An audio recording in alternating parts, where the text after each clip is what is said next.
If you've been following us lately, you might have seen that we have talked about how to hire the head of an SEO team, or just in general, an SEO professional. We discuss how to evaluate the qualities, the real-life qualities of these candidates, and today we're going to take a little step back because we're going to talk about job description. How should you write the perfect job description to hire the best SEO professional for your company? And today we're going to talk about it, again, with Max, our SVP of Marketing, that has written this job description many times for many different companies. And today he will share with us the 4 steps to writing the perfect job description to get you the candidate that you actually want. Hi, Max. Thanks for being with us again. Hey. So, job description. What are the first thoughts? What should be the perfect job description like? What are your suggestions? Yeah, so often colleagues overcomplicate the descriptions which they write, while you're hiring an SEO professional, there are not much important details you need to share to get proper candidates. Nothing guarantees you good candidates, but at least you will have a better filter if your job description is right.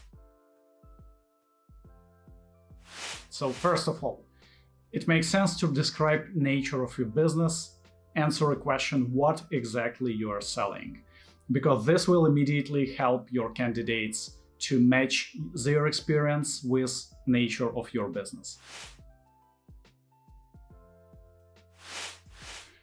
Second thing to mention is type of transaction, how exactly you convert your traffic into sales. Because let's say in real estate, SEO specialist can work to drive you qualified leads. In e-commerce or in software as a service, it's online transaction, so you can actually measure the outcome, and it makes sense to share in advance. Or for example, in offline retail, it's foot traffic, so you do expect your online marketing efforts to drive foot traffic.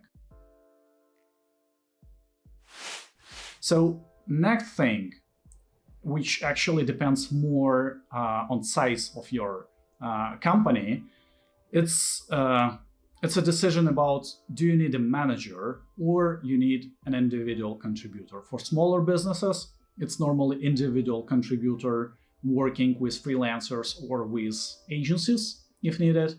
For bigger businesses, it's a head of SEO in-house who will hire the team and external resources like agencies and freelancers. Often, great individual contributors who can give a lot of value to a business can be terrible people managers, and vice versa. But ironically, in the large businesses, if you are hiring a manager, you don't need that much SEO experience actually, because any gaps in their knowledge can be filled by hiring right people in their team. While when you're hiring an individual contributor, it makes sense to think about their experience quite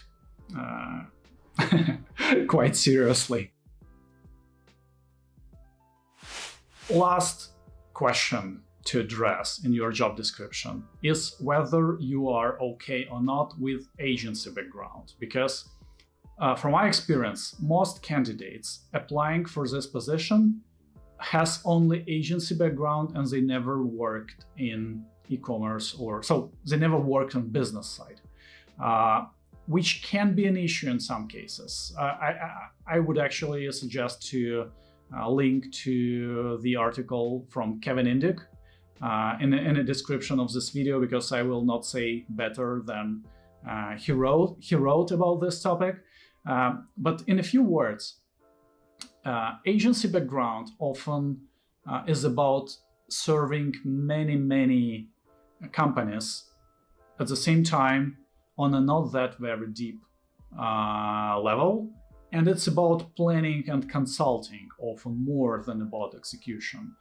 While in-house SEO is focused on one project, on one website, but very deeply with understanding of all nuances of the business. This transition is possible. I mean, you can hire a person from the agency and they will become a great head of SEO inside your company. But there is some risk that this transition will not be that successful. So anyway, it's the last but not least topic to mention, in your job description. Absolutely. So just in case, yes, we will share a template in the description of this video with our own job description for when we were looking for our head of SEO, which we did successfully, in case you're wondering. And the template is right in the description. You can download it, get inspiration from it, completely copy it. I guess you can't because it describes SEMrush, but anyway, you can find it right in the description. So we again will share all the steps that Max has described in the video. And thank you very much, Max. What will be our next topics in the following videos after we have described job description and how to check the background of the candidates? Well, we probably should speak about onboarding and to get value from your candidate, and about why to hire them at all, how to make a decision between the agency and an in-house specialist. That seems like a huge topic that we should definitely talk about. I know that some people already asked us in the comments, so yes, we'll touch upon that. Well, thanks again, Max, for being here, and I'll catch you in the next video. Bye. So I guess that was it. I really hope you found this interview with Max as helpful as possible, and you'll find everything we discussed right in the description, template and all the steps. If you have any topics you would like to discuss with me, with Max, you would like Max to respond, he's got way more experience than I do, please leave everything in the comments. We read each and every one of you. Thanks again for following us, and I'll catch you guys in the next video. Remember to subscribe. Ciao!